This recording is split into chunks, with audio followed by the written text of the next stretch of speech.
من بی خود و تو بی خود، ما را که برد خانه. من چند تو را گفتم کم خور، دو سه پیمانه. در شهر یکی کس را هوشیار نمی بینم، هر یک بتر از دیگر، شوری دو و دیوانه. جانا به خراباتات تا لذت جان بینی، جان را چه خوشی باشد بی صحبت جانان‌دو.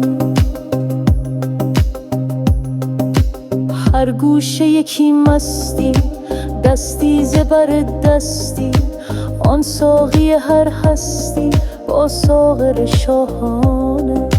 تو وقف خراباتی، دخلت می و خرجت می، زین وقت به هوشیاران مسپار یکی دانه.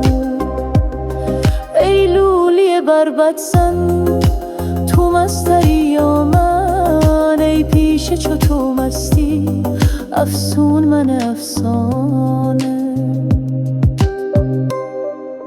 از خانه برون رفتم، مستیم به پیش آمد، در هر نظرش مضمر صد گلشن و کاشانه.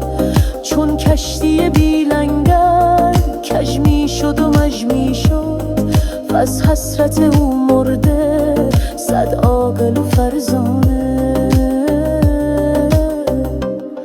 گفتم ز کجایی تو؟ تسخر زد و گفت ای جان، نیمیم ز ترکستان، نیمیم ز فرغانه، نیمیم ز آب و گل، نیمیم ز جان و دل، نیمیم لب دریا، نیمی همه دردانه.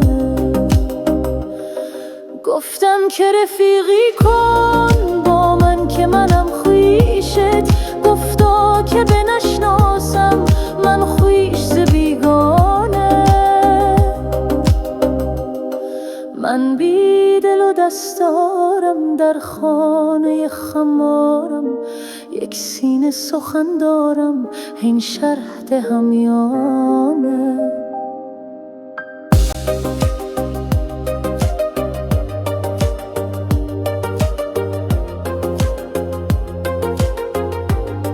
در حلقه لنگانی می باید و لنگیدن، این پن ننوشیدی از خواجه عریانه. سرمست چنان خوبی که کم بود از چوبی، برخاست فغان آخر از استن حنانه. من بی خود و تو بی خود، ما را که برد خانه.